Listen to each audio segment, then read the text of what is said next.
Okay, so how does a great writer take a place that's supposed to be safe, like a library, and make it feel, well, terrifying? Today, we're going to do just that. We're breaking down this one incredible chapter to see how you build up that nail-biting tension and uncover a massive conspiracy, one tiny clue at a time. Let's get into it. And it all kicks off with this one line. Right away, bam, we're inside our main character, Elara's head. And she's in this, huge grand library, the Grand Archives. But to her, it feels just as suffocating as the slums she grew up in. And that's it. That's the core conflict right there. It tells us it's not about the place itself, it's about the secrets, the control that's hiding just beneath the surface. All right, so that's the setup, which brings us right into Act 1. Every great mystery needs the perfect setting, right?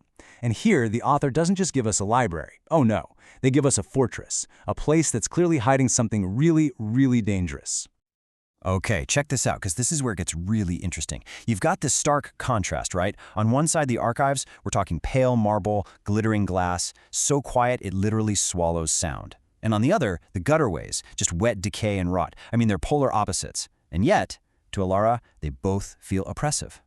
That one detail is so brilliant because it tells us everything about her and hints that this shiny, clean library, it's all just a mask. So, you might be wondering, how does she know something is wrong? Well, Elara has this gift, or maybe it's a curse, depending on how you look at it.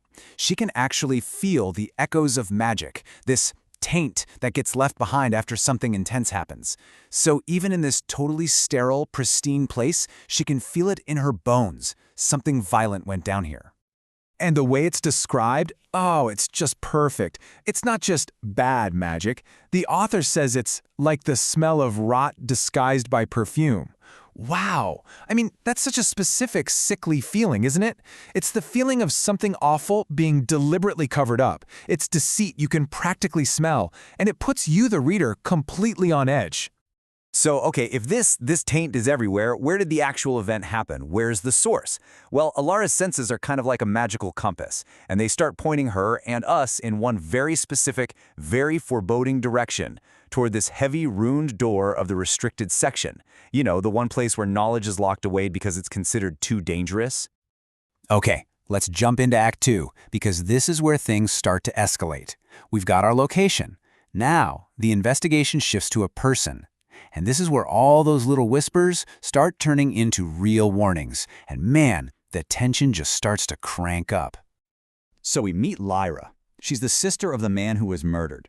And she's being interviewed by this powerful magus Valerius. And you can just feel the fake sympathy dripping from his every word. Lyra, for her part, denies everything. But her body language? It's screaming the total opposite.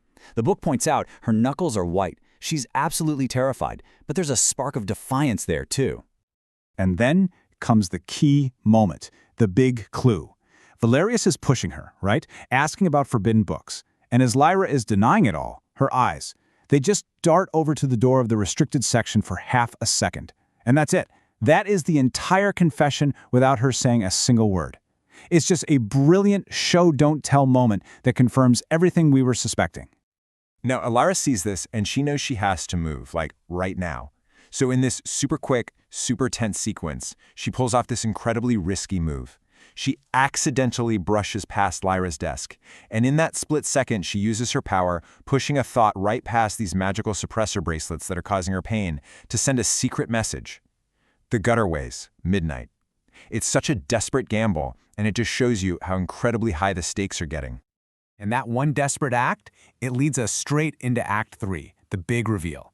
The secret meeting is happening. This is where we finally find out what in the world is going on. And it's not just about a murder anymore. This is a full-blown conspiracy. So they meet up, and Lyra just drops this bombshell.